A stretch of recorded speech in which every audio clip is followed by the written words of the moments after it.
هلا يا جماعة، ايه الأخبار؟ أنا رينا سليمان من شركة سيرهم للخدمات العقارية. في الحقيقة إنه حصل حاجة في السوق العقاري مهمة جدا. كلنا عارفين إن سعر الدولار قل بشكل كبير مش بشكل صغير، يمكن ده قلق ناس كتيرة، وحصل للعملاء صعقة كهربائية. إنه العملاء طبعا في ناس كتير الفترة اللي كان الدولار فيها سعره بيزيد كان عندهم قوة شرائية مش طبيعية، الماركت نفسه كان فيه قوة شرائية مش طبيعية، وده لأنه إن هم يعني السالري بتاعهم بالعملة أيا كان نوع العملة دي إيه، فده كان هيسهل عليهم جدا الاقساط. لكن في منهم اللي غلط بعض الغلطات، وإن هو اشترى 5-6 يونت في مكان واحد، وده طبعا اعتقد كان مش من سوء الحظ، اعتقد كان من البروكر اللي معاه ان هو ما نصحوش ان هو ما يشتريش كل حجم العقارات دي في وقت واحد. في الحقيقه هو دايما الماركت فيه فرص، وفي الحقيقه انه مش اي حد بيعرف يستغلها. غالبا اللي بيعرف يستغل الفرص في الشراء يعني بيكون عميل فاهم الماركت ومتابعه. طيب خلينا نوضح الكلام ده عشان يبقى كلامي واضح اكتر. يعني كل العملاء اللي اشتروا اكتر من وحدة عقارية في وقت واحد وهم خارج البلاد مش هيقدروا يسددوا الاقساط، فهيعملوا ايه؟ هيعرضوا بعض الوحدات، مش كلها طبعا، بعض الوحدات في الماركت.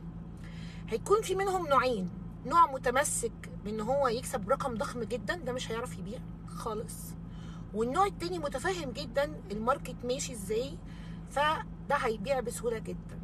طيب اللي بيتفرج على الفيديو ده هو مستفاد ايه؟ مستفاد ان كل بقى اللي بيشتري مش اللي بيبيع عنده فرصة خطيرة في انه يشتري بالاسعار القديمة وبأوفر قليل. يعني ده يا رينا وقت الريسيل، ده وقت الريسيل، مش عشان احنا بنستغل ظروف الناس او الناس هيحصل لها تعثر، لا، علشان هو الماركت كده، في احيان بيبقى فيه فرص، فانت لازم تكون جاهز للفرصة. اول ما تلاقي الفرصة لازم تكون جاهز لها في انك فعلا تاخد خطوه ايجابيه. ازاي بقى احنا بنقدر نقول انه الوحده دي لقطه او ان سعرها كويس؟ حاجتين في الريسيل مهمين جدا. اول حاجه انه الشركه بتبيع بكام وانا بشتري بكام، ويكون السعر اقل بكتير، يعني مش اقل بقليل، لا اقل بكتير، لان الشركه برضو بتديني انت ممكن تدفع داون بيمنت 5% وتقسط لغايه 8 سنين. فانا النهارده كواحده بشتري بقى ريسيل لازم يكون السعر اقل بكتير. طب دي اول مقارنه. طب تاني مقارنه، لو الشركه خلصت بيع في الكومباوند ده، انا عشان اقدر اعرف الوحده العقاريه دي هي لقطه ولا مش لقطه، بعمل حاجه مهمه جدا. حاجتين مش حاجه واحده، حاجتين مهمين جدا.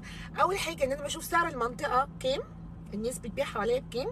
الحاجه التانيه انه انا بشوف الكومباوند في الريسيل بيبيع بكام، فهنا بقدر اقيم هل دي وحده عقاريه اقدر اشتريها، ولا هي وحده عقاريه غاليه وسعرها اعلى من السوق فمش هشتريها.